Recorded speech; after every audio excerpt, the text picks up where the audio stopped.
this is my review of Assassination Classroom.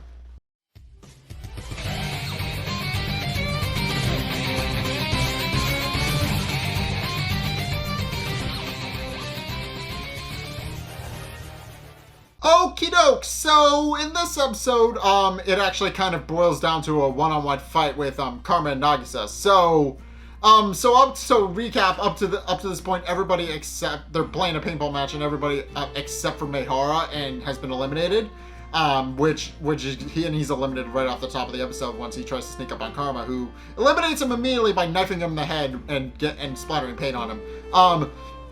At which point it just winds up being a one-on-one fight between Nagisa and Karma. So, and Karma has since figured out how Nagisa was able to quite literally just come out of nowhere without anybody noticing. As it turns out, and as many people later realize, Nagisa was using his camouflage to hide behind Kurosama so that nobody would see him. Effectively, this is basically a brilliant strategy because as Korosensei points out, and as many people are pretty skeptical on, if it's actually kind of a shady move or not, Korosensei is quick to point out that because the referee is largely overlooked during a match, it makes him unwittingly makes him a perfect spot to hide. And Nagisa knows this. He hides behind Kurosama for most of the match, and only comes out when it's perfect enough for him to actually come out and hide.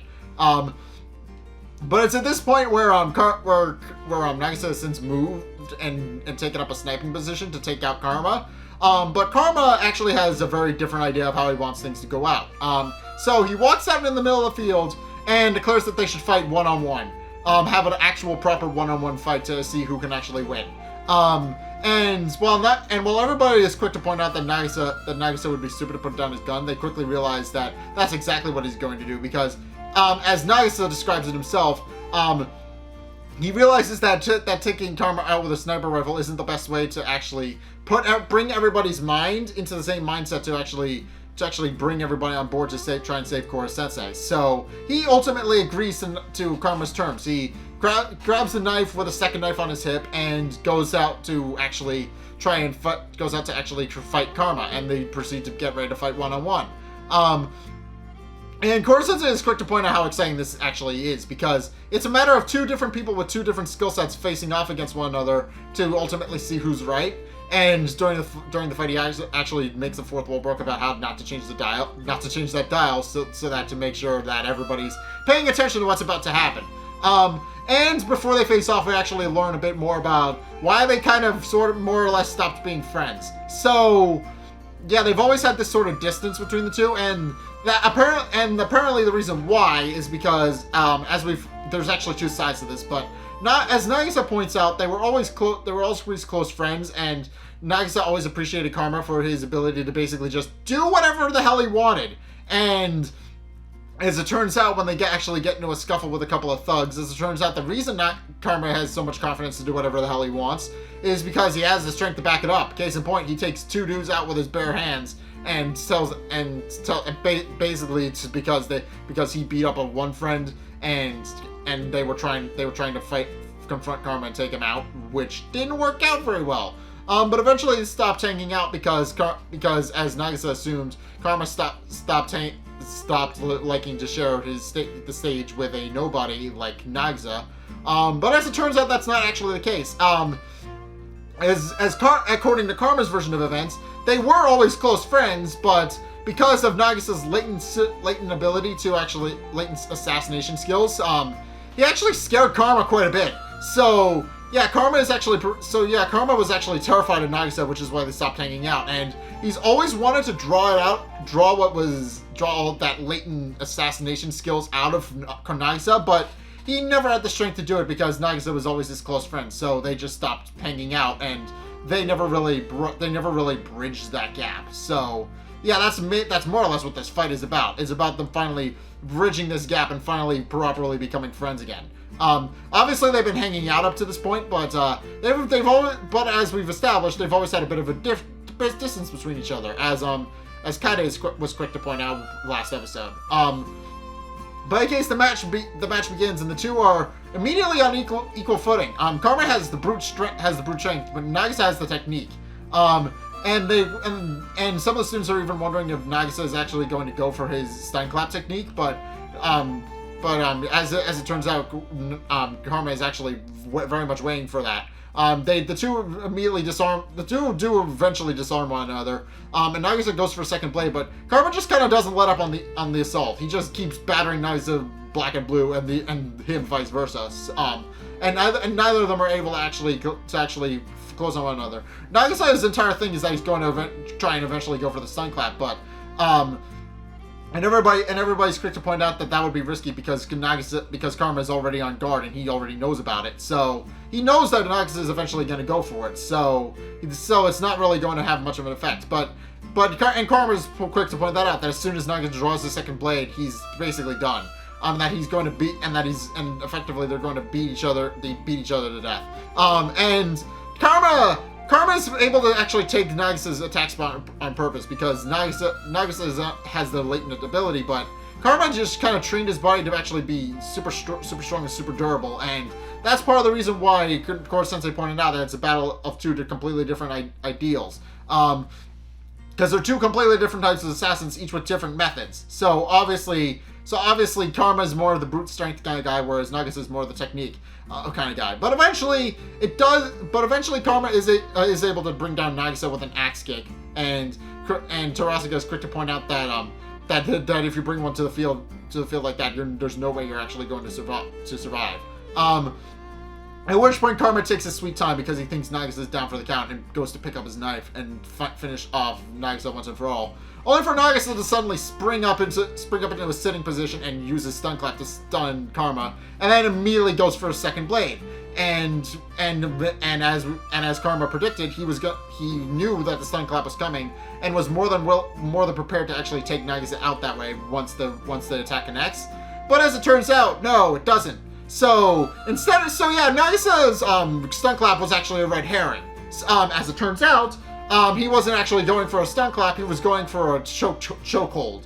So he basically knocks Karma down with his own technique, and Karma is pretty much helpless against it. And Karma tries to fight back, but Nagisa points out that he's not letting him up until he hears him out.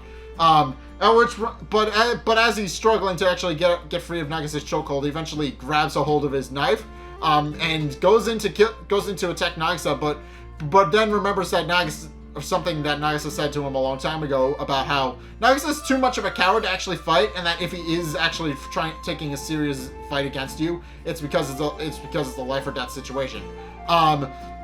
So Karma instead of killing Nagisa, quote unquote, and taking him out and winning the match, he instead puts his knife down and decides to forfeit, which Nagisa doesn't initially hear until Kurasama tells him all that what's going on.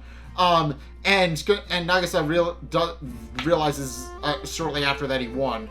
And both Nagisa and Karma actually kind of do a little bit of japes after one another, pointing out that it was a very hard fought battle, but that they're really in no shape to actually fight anymore. And Nagisa is still a little bit surprised they actually won against Karma, but as Karma points out, he left his back wide open and he didn't want to win that way. But in any case, now that the two have kind of mended the rift between one another, Karma actually offers Nagisa his hand in friendship, pointing out that now that they finally understand one another, they can actually start becoming friends again. So now they're actually, instead of just being kind of like buddy acquaintances, they're actual proper friends again, which is fun. But in any case, as according to the word, Kurasama decides to actually to honor the class's commitment and their new decision that they want to take for the class, but he does give them a bit of a caveat. As he points out in a speech, the rest of the students can't really afford to take much of a break because because there are a lot more people that are trying to assassinate Korosensei than just the students. So obviously, if they take too long to try and save them, eventually another party is going to come in and kill Korosensei. So they're kind of on borrowed time for how long they can actually divert the initial plan. So effectively, he gives until the end of January to find a way to save Korosensei, and that's it. So and the students do agree to that circumstances, and then they meet back at the classroom where Chokobayashi actually offers a possible solution as to how they can actually save Korosensei instead of killing him. As it turns out, and as he points out, it's likely that there are other parties that are looking into the saving Korosensei instead of just killing him, and obviously they're going to go into every possible scenario to try and save the Earth from blowing up. And killing him just happens to be the most efficient way of doing so. So yeah,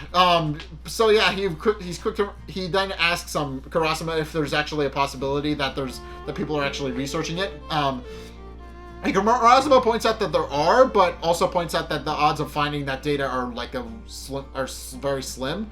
Only for Ritsu to completely rear-end that argument by pointing out that she actually has been hacked into this government database to find every single lab that has been conducting research into Korosensei and the anti-matter tentacles. So, and after skimming through all the lab data, Fuwa eventually discovers one that she thinks is actually pretty interesting. She finds out that there's one in the United States that's actually conducting the very sort of experiment that they need to actually save Korosensei. But after a bit more examination, they discover that it's actually on board the ISS, the International Space Station. So, yeah, they quickly realize that they're going to have to go into space to actually find a way to actually save him. And while Kurasama points out that that's kind of a little bit risky, Karma then offers up the fact that they're not really going to divert much from the situation, that regardless they're going to try and kill him, and that's ultimately the solution, the end goal that they decided on. But if they can save him, that they're absolutely going to do that. But then he asks just how many rules are they going to break to actually try and save Korosensei. At which point Korosensei tells Irina and Kurasama to leave the room because what he's about to say to the students is potentially going to compromise both of them. So obviously they can't be in the room for it. At which point Korosensei lays out his entire plan. He points out that in order to actually get to the ISS, they need a space shuttle. And then reveals that he has indeed found a space shuttle for them. As he points out, there's actually an unmanned aircraft that's supposed to go up with a bunch of dummies. It's supposed to have an onboard crew, but because it's a testing thing, it's still in the testing phase. They're only sending up dummies. But then Korosensei proposes the idea that what if there weren't dummies on it and there were actual people? At which point Korosensei reveals his true plan, that they're actually going to get on board this little space shuttle, which is conveniently in Japan, and they're going to board the ISS, find and basically steal the data they need to actually figure out how to save Korosensei, and then report back. So, yeah, that's going to be what the next episode is. So they're basically just going to go into space. Granted, every anime eventually goes into space, which is it's kind of an ongoing thing at this point. But if not all of them do eventually go to space, but this series is probably one of the first that actually goes to space and then comes back. It's not one of those things where every climactic battle ends in space. It's more like, no, we're going to space for research reasons, and then we're coming back to bring the information that we learn. So yeah, look forward to that in the next episode. But in any case, that's my review of Assassination Classroom. What did you guys think? Let's get a discussion going in the comment section down below, or over on my Discord server, link in the description. Anyway, thank you guys so much for watching. If you enjoyed, be sure to like, comment, and subscribe. Also, be sure to follow me on Twitter in the description below. And also, be sure to check out my Patreon in the description below as well if you want to help support the show. It's only a couple bucks a month. It really helps me out, and you guys get access to a bunch of cool perks, and I'm always saying thanks. So be sure to check those out in the description below as well. Also, go check out my website. I post written reviews over there. I'm trying to work on one for Monster Hunter, but because I've been playing that and I need to finish it. But I've been playing Monster Hunter on my own time. Also you guys will actually see all the perks that you're listed with when you go and subscribe to me and subscribe to my Patreon. So yeah, in addition to being listed over there, you'll also get to see a bunch of written reviews that I've made. So be sure to check those out. And also, if you want to help support me even further, then be sure to check out my Twitch. The VODs are up. The VODs I'm archiving up here, but if you want to go check them out, I actually streamed the first 2 episodes of Metopia over there. One of them is kind of a bit of a mess because I had camera issues, but other than that, it's fine. I just had camera issues very early on, couldn't figure out how to fix them, so it was just like, I'll turn it off and then just leave it. But yeah, I streamed Utopia 2 days ago. It's actually very interesting, and I've actually got a code here that I'm going to be putting in at the earliest opportunity. So be sure to check that out. Send me some codes so that I can actually put your Miis in the game. But yeah, go check that out. And if you want to see more videos from me, then be sure to check out the videos linked in the end screen. The top video is the most recent video. It may or may not be this one. Whereas the bottom video is the video recommended to you based on what you've already seen from me. So if you want to try more of what you like or something completely different, then be sure to check both of those videos out. But regardless of whether or not you do any or all of those things, thank you guys so much for watching, and until next time, I will see you guys in the next video. Peace!